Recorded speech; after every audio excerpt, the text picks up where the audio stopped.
Hola, ¿qué tal? ¿Cómo les va? ¿Cómo andan? Bienvenidos y bienvenidas a Entre Empresarios, un lunes más aquí por el canal 8 Heraldo Televisión.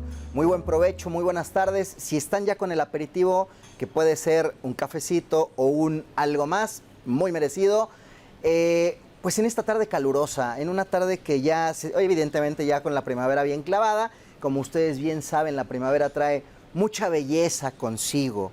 Y hoy en Entre Empresarios no es la excepción, porque está conmigo una persona que quiero mucho, que admiro mucho y que les presento en este momento, mi querida Zoe Gómez. ¿Cómo estás? Muchísimas gracias, Octavio. Un placer estar aquí nuevamente. La verdad, muy honrada porque además el tema de hoy me emociona mucho. Yo lo sé, querida, es un tema que hemos tocado, digamos, de manera general en este espacio, va muy de la mano con asuntos laborales, pero también con temas de REPSE que hemos estado platicando en este 2024, que además es estratégico. Así que nuestro invitado del día de hoy, una personalidad con toda la autoridad para que estemos tocando estos temas, nos permitió, en este caso a mi producción, a quien quiero mucho y le mando un abrazo, preparar la siguiente cápsula con un poco de su historia. Vamos ahí en 5, 4, 3, 2, 1, ahora. El día de hoy, Entre Empresarios, nos acompaña Alejandro Salafranca, licenciado en Antropología por la Escuela Nacional de Antropología e Historia. Nacido en Málaga, España, este polifacético profesional ha dejado una huella imborrable en el panorama cultural y laboral de México. A lo largo de su carrera ha ocupado diversos cargos, desde editor en importantes grupos editoriales hasta director de instituciones culturales de renombre. Su pasión por el trabajo digno y la preservación del patrimonio cultural lo ha llevado a desempeñar roles destacados en el gobierno federal y local de México. Actualmente se desempeña como titular de la Unidad de Trabajo Digno en la Secretaría del Trabajo y Previsión Social, además de ser autor, articulista y comisario de exposiciones, áreas en las que contribuye al diálogo cultural entre México y España. Acompáñanos a conocer más sobre este gran líder. Así es, queridos y queridas, Alejandro Salafranca, jefe de la Unidad de Trabajo Digno para la Secretaría del Trabajo y Prevención Social, está hoy con nosotros y le damos por favor la bienvenida. ¿Cómo estás? Muchas gracias, mi estimado Alejandro? Bienvenido. Encantado. Hola, hola. ¿Cómo estamos, Alejandro? Un placer. Muy bien. El placer es mío. Buenas tardes. Como ustedes notarán, y esto es algo que evidentemente tenemos que hacer hincapié, mi querido Alejandro viene de la madre patria, sin embargo ya eres más mexicano que español, me atrevo a decir, o bastante mexicano y además chilango, bien radicado en la Ciudad de México. Así es. ¿Cómo se da este paso? Platícanos un poco para ponernos en contexto en la conversación. ¿Cómo se da tu incursión, digamos que como funcionario en el país? ¿Cómo se dio esta transición? Bueno, yo llegué a México por primera vez en el año 88. Soy antropólogo de la Escuela Nacional de Antropología e Historia, y la antropología tiene una doble vertiente. Bueno, tiene más de dos, pero dos importantes por lo menos en mi currículum, que es una antropología más dirigida hacia lo cultural y una antropología más dirigida hacia lo social y lo organizacional. De acuerdo. Entonces, digamos, mi currículum de antropólogo en lo social y en lo organizacional me fue empujando hacia las organizaciones gubernamentales y su estudio desde lo teórico, y luego a partir de finales de los 90 incursioné ya no desde la teoría, no desde el cubículo, sino ya desde la praxis y muy metido en el mundo del trabajo, ¿no? Ok. En el mundo de lo laboral. Ok, entiendo que también tuviste un paso por la Secretaría del Trabajo como titular, ¿puede ser? ¿O ahí me falla un poco el dato? Cuéntame. Bueno, es que llevo en el servicio público muchos años, tanto sí, en la Ciudad de México como en la Federación, pero digamos que mis dos ámbitos de actuación como servidor público siempre han sido o el ramo del trabajo o el ramo de la cultura. Han sido mis dos ámbitos, así que he pasado de instituciones culturales a laborales. Han sido mis dos especialidades en estos 20 y tantos años de servicio público en México. Y hoy día, como jefe de la Unidad de Trabajo Digno, cuéntanos cuál es tu día a día, de qué se trata. O sea, muchas veces hemos escuchado el concepto, pero probablemente no lo tenemos tan claro. La Unidad de Trabajo Digno es un área grande de la Secretaría del Trabajo. Es el área que coordina a todas las oficinas de la Secretaría del Trabajo en el país, que son, si mi memoria no me falla, 54. En esas oficinas están los inspectores, las inspectoras del trabajo. Esas oficinas se coordinan desde unas regionales, que son 6, digamos noreste, noroeste, occidente, centro, golfo y área maya. Digamos, son las regionales. Ahí trabajan más o menos 1.500 personas, 1.500 servidores públicos y digamos, también está en trabajo digno las áreas donde se norma el trabajo, que es la Dirección General de Inspección Federal del Trabajo, donde está la dirección del REPSE, que es uno de los temas que vamos a tocar hoy, está la Dirección General de Capacitación para el Trabajo y la Dirección General de Previsión Social, que es el área de las normas, de las NOMS, muy enfocado a seguridad y salud en el trabajo. En conclusión, 3 direcciones generales normativas, 6 regionales, 54 oficinas dedicadas a que la ley laboral en México en el ámbito de competencia de la Federación se cumpla en territorio, se cumpla en las empresas y por ende seamos dignos de llamarnos unidad de trabajo digno, es decir, una unidad que con la vigilancia del cumplimiento de la ley en las empresas consiga que en México el trabajo sea una actividad digna. De acuerdo. Es decir, somos la cara que vemos todos los días cuando hay una revisión, toquen madera todos para no vernos tan seguido, pero justamente es eso, ¿no? Seguridad, salud en el trabajo, que tenga el bienestar la gente, ¿no? Por eso es la unidad de trabajo digno y ahí está la importancia. Yo creo que es justamente el área que más podemos ver al interior de las empresas interactuando con la propia Secretaría, ¿no? Además de justamente, como lo señalabas, Alejandro, todo el tema de las NOMS. Creo que hoy México en el entorno global, hablando del tratado con Estados Unidos y Canadá, que nos tenemos que ir emparejando en los temas laborales, México como miembro de la OIT igual va mejorando las condiciones de salud y seguridad en el trabajo y es justamente lo que tienen a su cargo en la Secretaría y está bajo tu paraguas. Así es, para darles una idea, en un promedio, no todos los años es igual, pero hacemos en torno a 40 o 50.000 inspecciones al año. Eso significa que tocamos la puerta de centros de trabajo donde están más o menos entre 3 y 6 millones de trabajadores en la vigilancia de 3 cosas: las obligaciones patronales en materia de capacitación, las obligaciones patronales en materia de salud, seguridad e higiene y las obligaciones patronales en materia de lo que genéricamente se llama condiciones generales de trabajo, que para que todo nos entienda es que te paguen el salario, las horas extras, el PTU, las comisiones mixtas, en fin, que se cumplan las condiciones contractuales estipuladas en la ley, ¿no? Esto es a lo que nos dedicamos y por otro lado, una cosa muy importante que creo que le va a interesar a los que nos escuchan, son que coordinamos todos los mecanismos alternativos a la inspección. Es decir, las empresas que no quieran ser inspeccionadas porque tienen un nivel alto de cumplimiento y consideran que ser inspeccionado es innecesario por la calidad y por el nivel alto de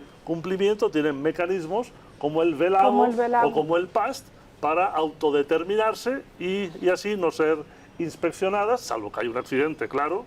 Y además eso para la autoridad es bueno, porque si las empresas cumplidoras se autodeterminan y salen del espectro de la inspección por un cumplimiento alto, nos podemos enfocar a sectores donde hay mayor riesgo de incumplimiento. Así que aprovecho el foro para hacer un llamamiento a las empresas de que se sumen al VELABO, que es el acrónimo de verificación laboral voluntaria, que es un sistema en línea, gratuito, donde las empresas se pueden entrar, pueden acceder, dar los datos que típicamente darían en una inspección, pero voluntariamente, motu propio, y a partir de ahí logran que no los inspeccionemos en 12 meses, renovable ad infinitum. Okay. ¿No? El objetivo fundamental es que hay una queja histórica de las empresas que cumplen, que es que las empresas que cumplen suelen estar en todas las bases de datos justamente porque cumplen, porque le pagan al SAT, porque le pagan al INSS, porque le pagan al Infonacot, al Infonavit, y muchas veces en los sorteos que se hacen salen constantemente esas empresas sobreexpuestas por cumplidoras. La idea de salirse del foco gracias a ese cumplimiento extremo es el VELABO y que nos dejen entonces el territorio libre para que la musculatura inspectiva de la Secretaría del Trabajo se vaya justamente para los que nunca están, los que no aparecen, los que no pagan, los que pagan menos, que son los que más opacamente aparecen en las bases de datos, ¿no? Esta es la idea. Y ahí me gusta, porque además la verdad es que la plataforma del Velabo es muy bonita y es muy simple, o sea, fluye muy fácil.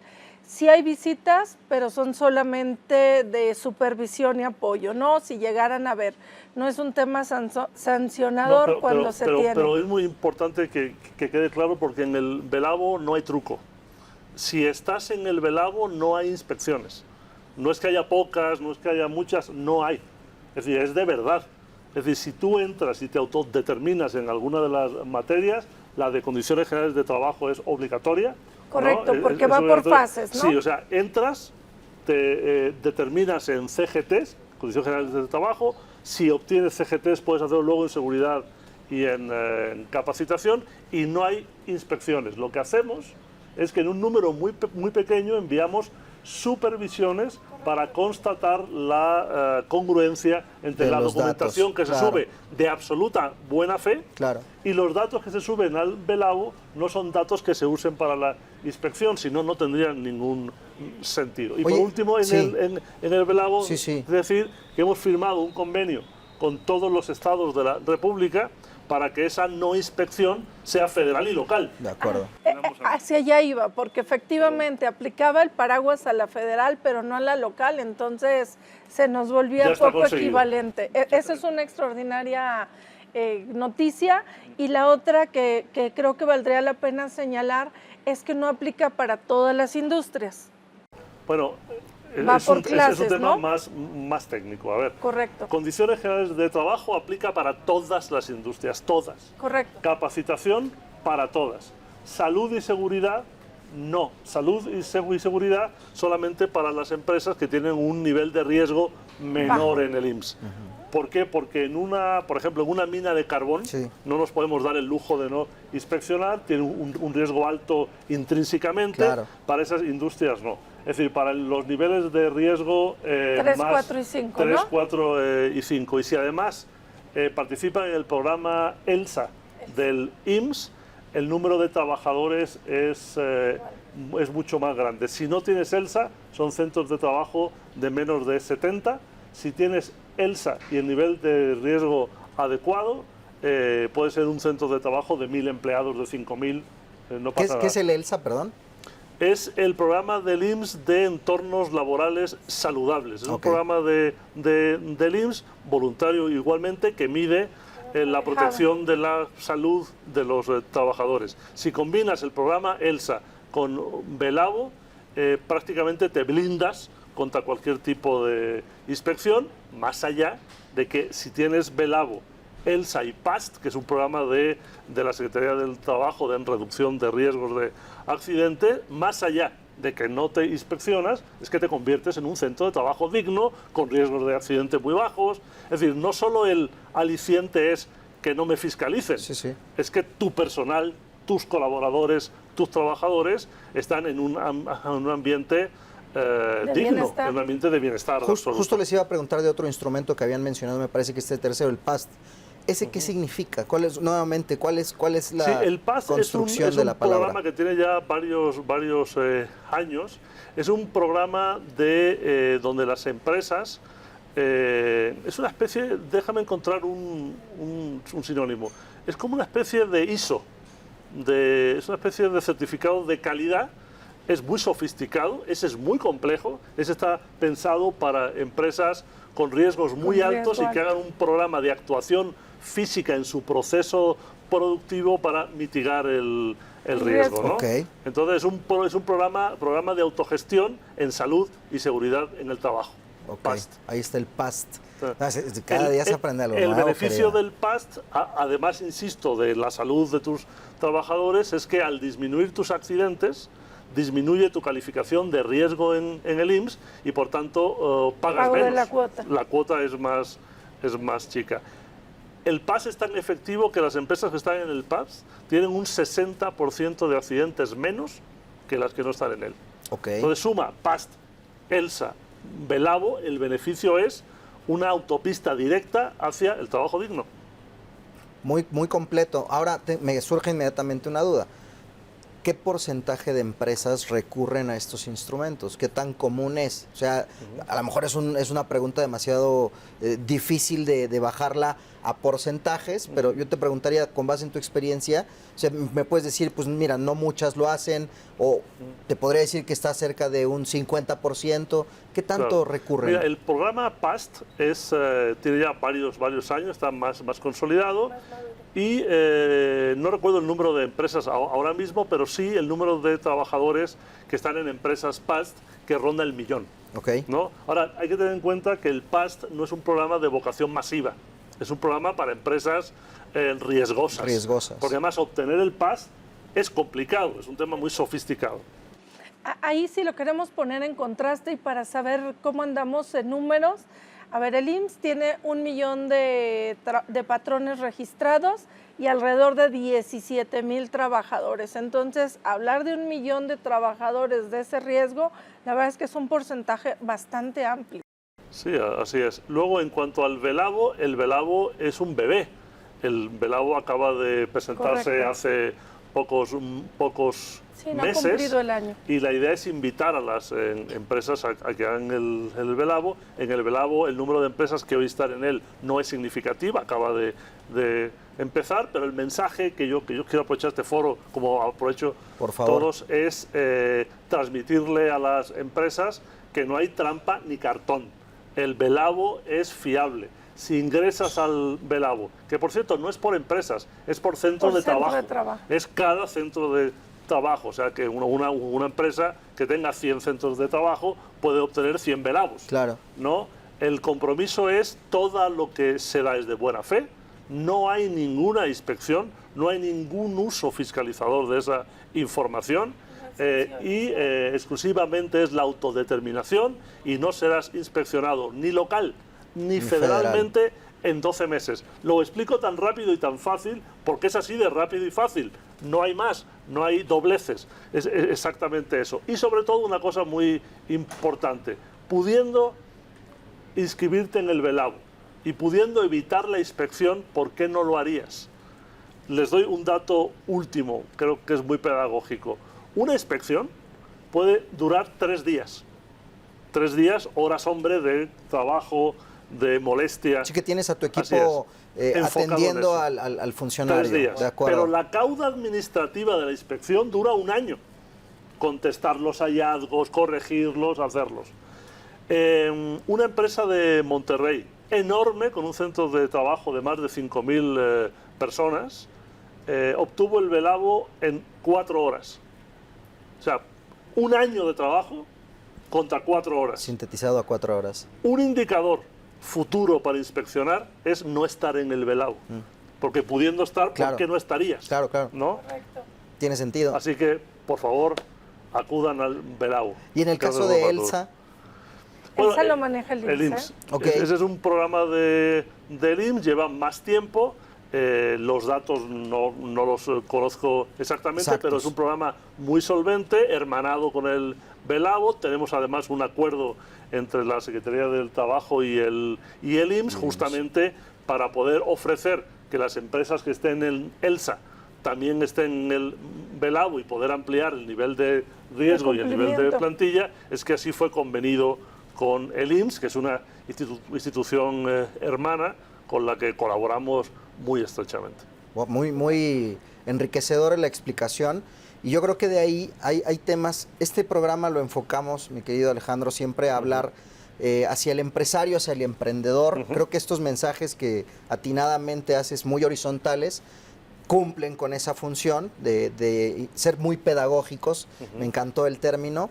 Y sobre estas bases también me gustaría que empecemos a hablar sobre el punto fino que tú has encontrado en materia de, voy a ponerlo tal cual, de incumplimiento. ¿Dónde tú le dirías justo hoy, desde esta visión tripartita, con estos 3 enfoques, donde entra la salud, el cumplimiento, etcétera, que el empresario debe de poner mayor atención? Porque déjame pensar que hay quienes lo hacen probablemente incumplimiento con dolo y otros que son fuera de dolo, por mero desconocimiento. Claro. ¿Dónde ves tú esas áreas de oportunidad para el empresario? Bueno, yo creo que lo más significativo, lo más importante son los incumplimientos por la gravedad, por las consecuencias en seguridad y en salud. Porque ahí los incumplimientos a veces son irreparables, porque tienen que ver con la salud, con la vida, etcétera. Y el número de incumplimientos que normalmente vemos en las normas de seguridad y salud son amplios. Fíjate si es importante esto. La Secretaría del Trabajo no tiene la facultad de clausurar, de cerrar una empresa, con una excepción. Cuando veamos riesgo inminente para la salud de los trabajadores. Ahí el inspector federal del trabajo, la inspectora federal del trabajo, tiene la facultad de hacer una cosa que se llama restricción de acceso, que no es una clausura exactamente, es restringir el acceso al área definida como peligrosa, que puede ser un área de la empresa, una cadena de producción, un espacio y a veces la empresa completa, entera. Es una medida extrema que más o menos aplicamos no más de 40 veces al año, es decir, no, es un tema que hay que hacer con mucha responsabilidad, sí, pero la gravedad de que no haya una medida de seguridad, de que no haya ventilación en una mina, de que no haya la tracción adecuada, la iluminación adecuada, las salidas de emergencia, en fin, la señalética, sí, según, sí, sí. no es lo mismo, las revisiones de los recipientes sujetos a presión. Entiéndanme que no es lo mismo un alto horno que una mina de carbón, que un gran almacén, aunque el nivel de accidentabilidad en las tiendas departamentales es enorme. No son muy graves, pero son constantes, ¿no? Sí. En la minería no son constantes, pero son muy graves, sí, sí, ¿no? sí, sí. Entonces, digamos, aprovechando siempre el escaso tiempo de la televisión, yo diría, primero hay que cumplir con la ley. No hay leyes de primera ni de segunda, hay que cumplir con la ley. Hay que cumplirla en materia de capacitación, en materia de condiciones generales de trabajo, que para que todo el mundo nos entienda qué es eso de las condiciones generales de trabajo, son las condiciones contractuales, que si me han dicho que me tienen que pagar un sueldo, me lo paguen, ¿no? Que si me tienen que pagar el aguinaldo, me lo paguen, que si me tienen que dar las utilidades, el PTU, que me los den, es decir, que en las horas extras me las paguen, ¿no? Es decir, esto es tan simple y tan sencillo como cumplir con la ley, que en cada empresa además está plasmada y estipulada en el contrato, ¿no?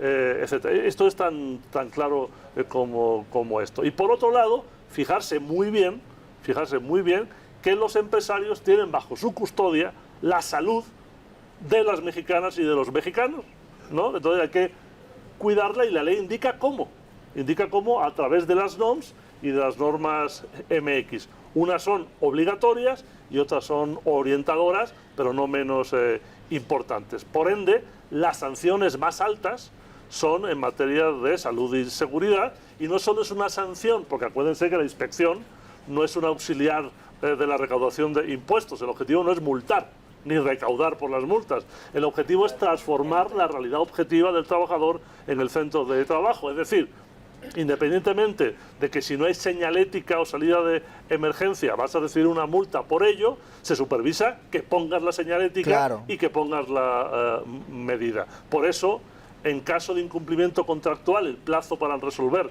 son 5 días y en casos de seguridad y salud son 35. ¿Por qué son más? Porque, bueno, una cosa es que me enseñes si pagaste las horas extras o no, y otra cosa es que veo que la salida de emergencia no cumple con la normatividad, quiero que la cambies, claro, y quiero que la abras. Este es el ejemplo. Entonces, diría, todo es importante, hay que cumplir con la ley, pero yo le pondría la tilde, el acento, a la seguridad y la salud en el trabajo. Que incluso he escuchado que a veces dentro de la empresa ni siquiera está bien medida o cuantificada esta parte de la seguridad y creo que es más un tema de desconocimiento de los procesos, mi querida Zoé, que realmente un acto doloso, pero como bien nos dice Alejandro, tiene una consecuencia riesgosa. Es que la omisión es lo que cuesta. Oye, es que no sabía que debía de tener los extintores y que los extintores iban a nivel de piso, si van a 1 metro de altura, ¿no? Bueno, es que esas son las cosas en las que hay que emparejarnos, porque cuando sucede un accidente al interior de un centro de trabajo, esas pequeñas cosas son las que salvan vidas y es hacia donde orienta obviamente la Secretaría y hacia donde sanciona cuando no se tiene, ¿no? Me hace total sentido. Bueno, está bien nutrida la conversación, de hecho traíamos en el tintero otra estrategia de programa, pero la verdad es que venía tan bien, tan fluida, que decidimos alargar el espacio, pero ahora sí nos acercamos peligrosamente al momento del corte, así que vamos tomando una pausa acá, mi producción asiente, o sea que me dan la autorización, queridos y queridas, para pedirles que se queden con nosotros. Vamos a hacer una breve pausa, nos quedamos aquí platicando un poco más. Ustedes nuevamente pueden hacer un refill de ese aperitivo, se presta. Nosotros ya regresamos. Estás Entre Empresarios en el Canal 8, Heraldo Televisión, por supuesto, platicando con Alejandro Salafranca, Zoé Gómez, Luis Octavio Valtierra. Ya regresamos, no nos tardamos nada, ya regresamos.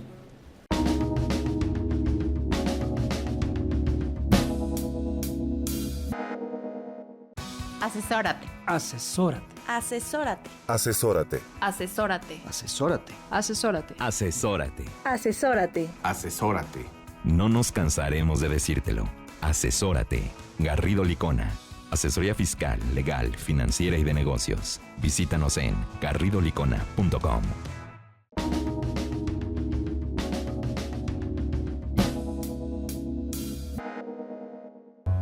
Queridos y queridas, lo prometido es deuda, estamos de vuelta Entre Empresarios platicando con Alejandro Salafranca, jefe de la Unidad de Trabajo Digno en la Secretaría del Trabajo, y por supuesto con mi querida Zoé Gómez, Luis Octavio Valtierra, quien nos saluda. Zoé, habíamos dado en la premisa que también íbamos a tocar, después de ya un tema bastante a fondo que estuvimos platicando con Alejandro en el bloque pasado sobre cumplimiento en materia evidentemente de trabajo digno y por qué, inclusive nos puso los puntos muy claros de por qué se le tiene que llamar trabajo digno detrás de todo el trabajo que hay de inspección en las empresas para que este nombre exista. Pero también tenemos ahí pendiente el famosísimo REPSE, querida. Tenemos ahorita 3 años ya de esta reforma de subcontratación, donde creo que vale la pena regresarnos al origen y regresarnos a recordar que está prohibida la subcontratación. No es que la hayamos revolcado la gata y siga siendo la misma, no, definitivo, está prohibida la subcontratación, está permitida como a través de específicamente las empresas de servicios especializados que tienen una autorización, un registro de prestadora de servicios, un REPSE, un folio REPSE, para interactuar así. Y donde lamentablemente siempre nos dicen, ¿cuál es la fórmula mágica para saber si soy REPSE? No hay fórmula mágica.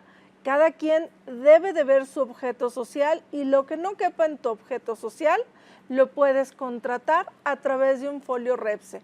Y hoy, a 3 años, debemos de ir adelante con la renovación, recordando que en el 2021 lo que nos decía esa reforma es que el registro duraba hasta 3 años y que esos 3 años teníamos que entrar directamente a un proceso de renovación. Es decir, volvemos a pasar por el mismo tamiz inicial, donde otra vez volvemos a cargar toda la información que nos pidieron en un principio para justamente actualizarlo. En 3 años es imposible que no se mueva una empresa.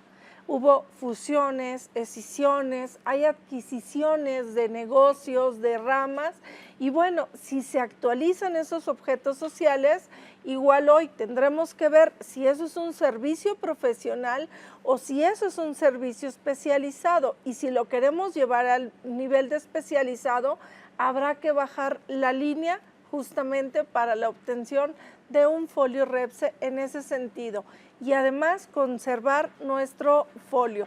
Y en ese sentido, a mí me encantaría, Alejandro, que igual nos platicaras una numeralia, que a mí me encantan las estadísticas para saber cómo vamos, porque hablamos de 89,000 REPSES para este año, ¿no? A renovar, entonces es un volumen muy, muy grande. Así que hay mucha gente en este proceso. Claro que sí. Antes de entrar en el REPSE en sí mismo, déjame ahondar un poco en los antecedentes, si te parece bien. Me encanta. Intentar explicarlo con mucha claridad, como se decía antiguamente en román paladino, para que todo el mundo lo entienda, ¿no? La Ley Federal del Trabajo, cuando se modifica en 2021, prohíbe, como Zoé explica bien, prohíbe la subcontratación. sin asegúnes, sin excepciones, la prohíbe. Es decir, se prohíbe la subcontratación de personal. ¿Y qué es eso?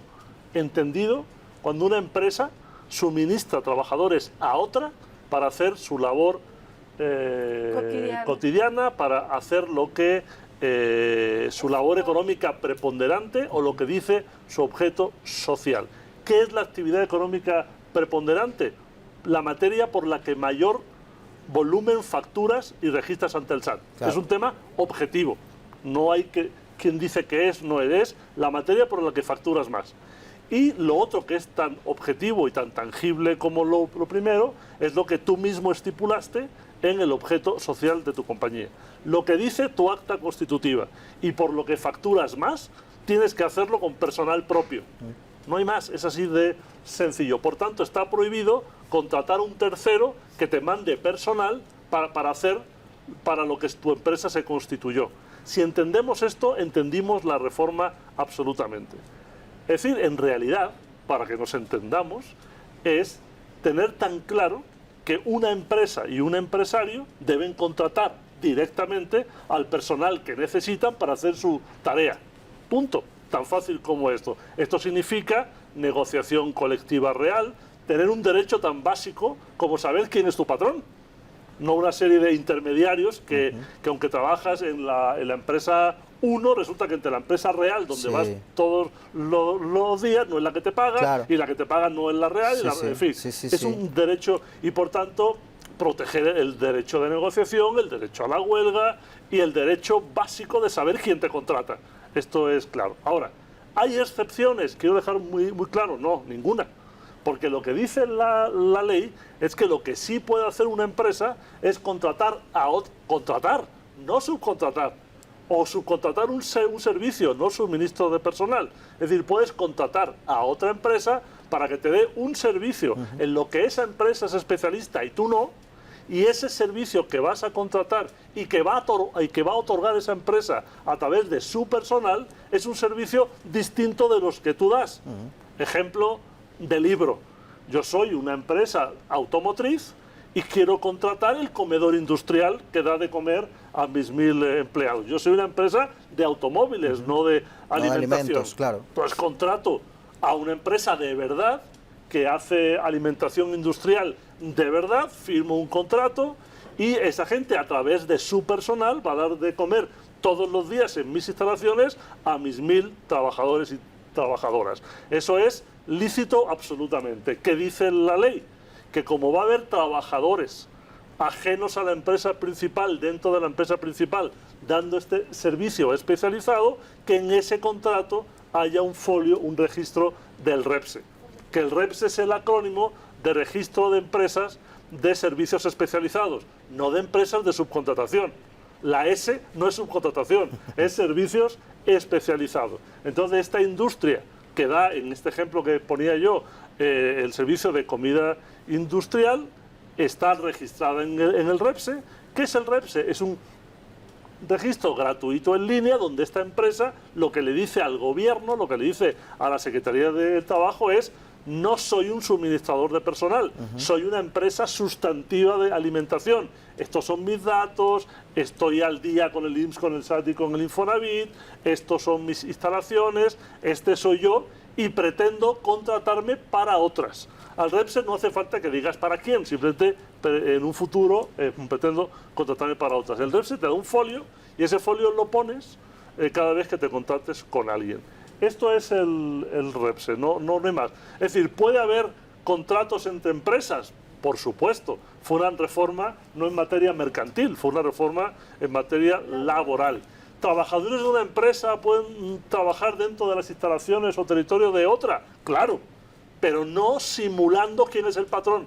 No una empresa de humo, una empresa de cartón que solo sirve para simular que yo soy el patrón y en realidad el patrón eres tú, porque tú eres el patrón real. Es decir, no está permitido que un patrón eluda su responsabilidad patronal, que la primera es reconocerse como patrón de los que trabajan para él.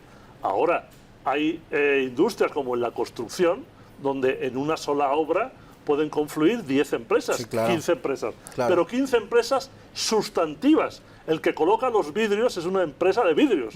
El que hace la excavación es una empresa de excavación. La constructora principal que levanta el edificio es una constructora principal. Todos son empresas sustantivas que se articulan entre ellas, que se contratan con la principal y entre todos los contratos hay REPSE. Lo explico de una forma muy fácil. Si aparece un inspector haciendo una inspección o una inspectora en materia de subcontratación, es en realidad la inspección más fácil de contestar del mundo. Si lo hiciéramos hoy aquí, lo que haría un inspector es ir viendo quién es quién aquí y preguntando quién es el patrón. Este centro de trabajo, ¿cuál es? ¿Quién es el patrón? Todo trabajador que no sea del patrón, que es el dueño de este centro de trabajo, va a pedir un contrato con REPSE y la justificación de qué hace aquí. Bueno, está aquí porque es la empresa especializada en limpieza. Entonces son los trabajadores de limpieza que no son de la empresa que está aquí o lo que fuera, o el servicio Claro. que fuera. Otro ejemplo muy claro, muy pedagógico, como comentábamos antes, es una farmacéutica que necesita un mantenimiento de frigorías muy importante y tiene personal de la empresa de los refrigeradores industriales todo el día ahí, 24/7, dándole mantenimiento. ¿Se puede? Por supuesto. Es decir, todo se puede, menos una cosa: simular que no eres el patrón de quien debe ser.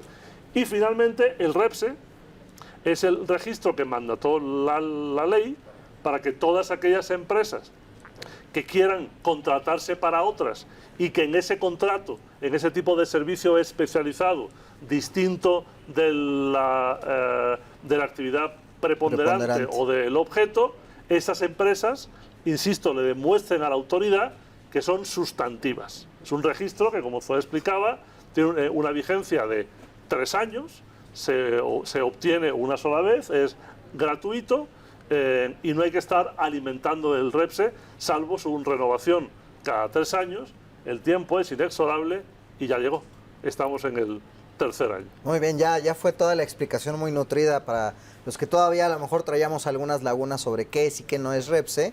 Y ahora sí, si te parece bien, la numeralia, ¿cómo viene la mano en ese sentido para las renovaciones ahora en 2024? La numeralia, miren, la capacidad de imantación de empresas, el efecto llamada que tuvo el REPSE fue impresionante.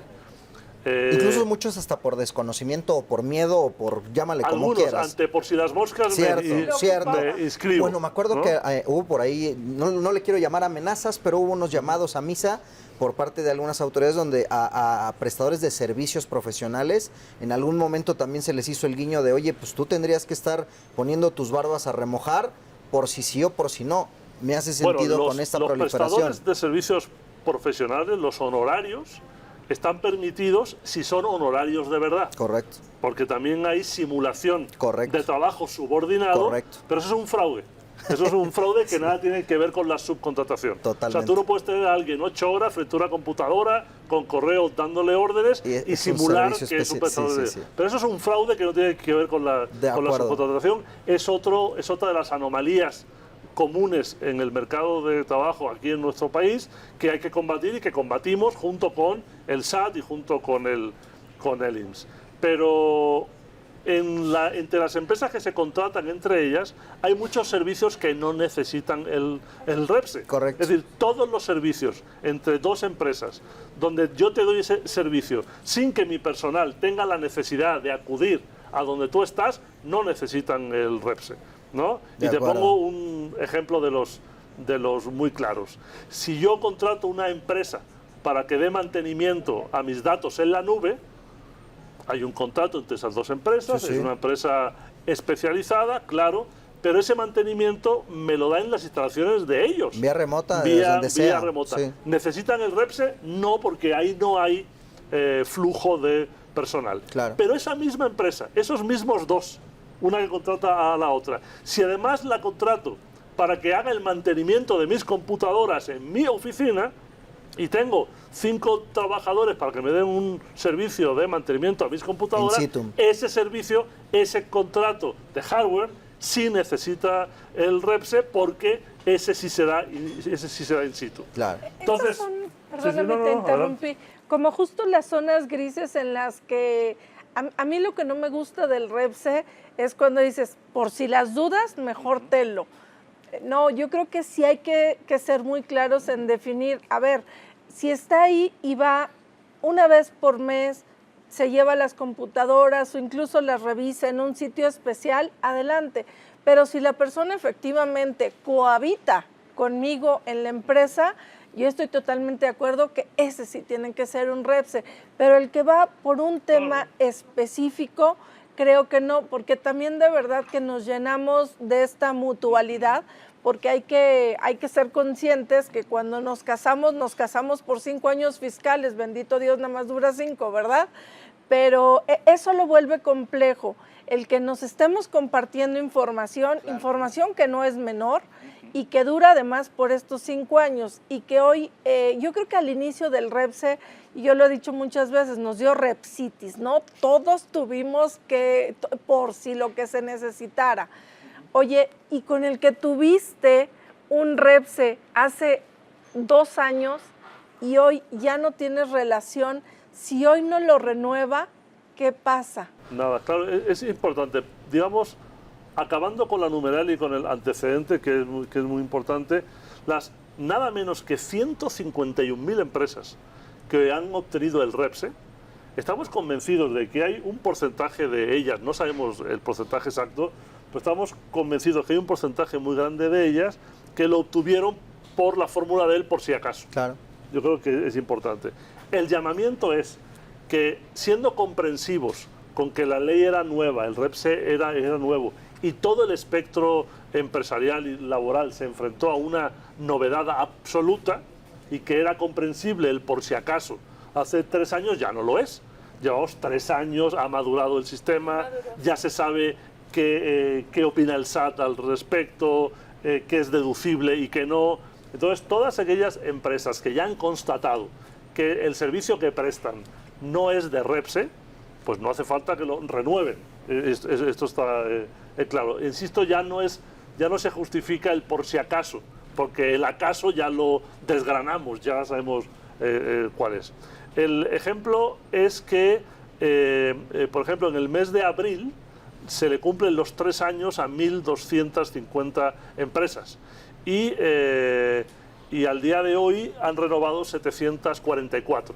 Okay. Es decir, hay una tendencia a que, digo, aún falta, ¿no? A lo mejor acaban siendo 1.000, pero nosotros creemos, intuimos, percibimos que quizá la renovación no la hagan las 151.000. Empieza a ser un número un 80%, más ad hoc, 75%. puede ser, digo, falta un poco de tiempo para extrapolar el dato, pero consideramos que quizá se queden los que lo necesitan en puridad, ¿no? Todos los servicios profesionales, todos los servicios entre empresas donde no hay tránsito de personas, no se necesitan o donde lo hay absolutamente de forma esporádica. Sí. Entonces, la numeralia, 151.000 empresas. Este año les vence el REPSE a 89.000 de ellas, porque no todas las obtuvieron el primer 21, año. sí. Entonces, un gran año, porque es un año donde les vence a las 89.000. Hemos hecho un sistema de renovación ordenado por bloques, en el que las empresas que obtuvieron el REPSE en abril de hace 3 años, tienen 3 meses, abril, mayo y junio, para obtenerlo. Las de mayo tienen junio, julio y agosto. Las de junio, julio, agosto y septiembre. Hay 90 días para renovar el REPSE. Y un tema muy importante es que no se puede adelantar. Es decir, una empresa que diga, bueno, yo llevo 2 años y pico, por si acaso voy a renovarlo antes, el sistema no te deja. Está inhibido, ¿no? Vas a entrar con tu ID. Es decir, hoy en día solo pueden entrar las empresas que cumplieron 3 años y que están en el mes adecuado, y lo puedes hacer durante 90 días, ¿no? El otro día, creo que fue en el Colegio de Contadores, me preguntaba alguien, oye, ¿qué pasa si yo lo solicito en el día 89? O sea, de los 90 días en el 89. porque la normatividad indica que tenemos 20 días para contestar. Claro, si me lo pides en el último día, ¿el trámite es válido? Sí, pero yo te puedo contestar el día 115, ¿no? El día 115. ¿Qué pasa? ¿Es válido o no es válido? Sí, sí, sí es válido. Es decir, si haces el trámite en el último minuto del último día, los días que la autoridad tarde en contestarte, tu REPSE anterior es válido. El llamamiento es, por favor, no lo hagan en la noche del día último, ¿no? Ese es otro tono gris, Alejandro. A ver, ¿qué pasa si yo, y creo que eso sí es una falta de responsabilidad, porque el REPSE es tu negocio completo. O sea, es para lo que estás prestando ese servicio. Si lo pierdes, entras en el peor de los escenarios, porque quiere decir que le tienes que dar para atrás y hasta cuándo al tema de toda la deducción fiscal, ¿no? Yo lo que he dicho inclusive es, oye, y si tienes facturas en tránsito, ya no podrías pagarlas, porque hoy si no está vigente tu REPSE, oye, pero yo te presté el servicio ayer que sí tenías REPSE, pues sí, pero hoy no te puedo pagar como REPSE porque no tienes un folio vigente. Y algo que no podemos dejar pasar es que el REPSE es un padrón público. Entonces, ahí están todas y ahí se ve claramente. Si yo le tecleo el nombre de la persona, me sale si tiene o no el REPSE. Pero si yo, insisto, soy de esos que nos gusta jugar con el riesgo, ¿verdad? Y me meto el día 89, el día 90 se me inhibe la opción o me va a dejar los 20 más 3 días para que pueda tener esta comunicación con la autoridad. Yo no quisiera emplear este foro para estimular el in extremis, ¿no? Pero, claro. Es decir, el estímulo hágalo el día 4, el día 8, el día 25, el día... Bueno, en fin, en el fondo háganlo cualquier día de los 90 que tienen para hacerlo, pero finalmente es jugar al in extremis, es jugar en el filito de la navaja. Tu negocio. Pero si tu trámite entra a tiempo, vas a tener vigente, sin inhibición de ningún tipo, tu REPSE, en tanto en cuanto la autoridad no te conteste dentro del plazo de 20 días. O sea, en realidad el proceso va a estar vivo 110 días. Es decir, los 90 días más los 20 que la autoridad tiene para contestar a aquellos ultimahoristas que llegaron el día 90, ¿no? Pero bueno, el llamamiento es que 90 días es mucho tiempo, ¿no? Ahí, insisto, es un trámite de un rato. Acuérdense que lo que hay que hacer con el REPSE, el paso más importante en el REPSE, esto es muy importante porque es trascendente que lo hagan antes, porque el paso 0 es entrar, como siempre se hizo, con la e-firma. Una vez que entras con la e-firma, el REPSE... Vigente. Así es, el REPSE, hombre, es que sí, que pero si tienes un problema con la e-firma, necesitas tiempo para ir a arreglarlo. Suponiendo sin conceder que la tengas al día, entras y el sistema en automático lanza 3 consultas al IMSS, al SAT y al Infonavit. Cumplimiento con tus obligaciones. La información de cumplimiento no está en el REPSE. El REPSE está tecnológicamente conectado con el SAT, con el IMSS y con el Infonavit y pregunta, ¿va a regresar las anheladas palomitas verdes, que significa que sí, o las temidas taches en rojo? El tema de que si hay un tache, aunque sea uno, no puedes continuar. De acuerdo. Y eso se arregla no en el REPSE, se arregla con la institución que te dio el tache. Claro. El REPSE no sabe por qué el Infonavit te dijo que no, o por qué el IMSS dijo que no. Significa que los sistemas de esas 3 instituciones indican que no estás al día, tienes que tener tiempo para ir a esas instituciones y atender esas contingencias. Entonces es muy mala idea intentarlo sin tiempo para ello, porque eso sí, si lo intentaste el 90, llegaron los taches y te tardas un mes en arreglarte con el SAT, si estás un mes fuera de REPSE con las consecuencias que Zoe ya nos explicó, ¿no? Bueno, hablando de tiempos, lastimosamente el tiempo de este espacio nos ha ido pero como agua. Mi querido Alejandro, en este espacio tenemos una dinámica que apenas nos dará tiempo para hacer una pregunta, le llamamos el ping-pong de negocios. El ping-pong de negocios no es otra cosa más que una pregunta con nuestro invitado para que nos la responda lo más concreto posible. En el ping-pong de negocios, si tuviéramos que definir a Alejandro Salafranca en una palabra, esa palabra es... Un hombre trabajador y muy agradecido con lo que México le ha dado y que le intento devolver a México con trabajo todo lo que este país me ha dado. Muchísimas gracias por habernos aceptado la invitación. Yo tomaré las palabras de Zoé fuera de micrófonos para comprometerte a que vengas más adelante nuevamente para platicarnos más, no solamente sobre novedades del REPSE, sino sobre todo el tema de trabajo digno que hay que tocarlo a fondo, pero también para que vengas a platicarnos de la parte antropológica, social y otros enfoques. Alejandro, perfecto, muchas gracias. Muchísimo gusto y muchas gracias por haberte tenido acá. Gracias por invitarme. Soy querida, gracias. como siempre. Siempre un gusto. Queridos y queridas, nosotros por el momento nos despedimos. Nos vemos la próxima semana, como cada lunes, con la promesa de regresar la siguiente semana con más empresarios, más emprendedores, figuras con total autoridad para hablar de temas de negocio, un tema que a todos nos afecta, aquí en el Canal 8 Heraldo Televisión, Entre Empresarios. Les mandamos un fuerte beso y un abrazo. Nos vemos la próxima semana. Chao, bye.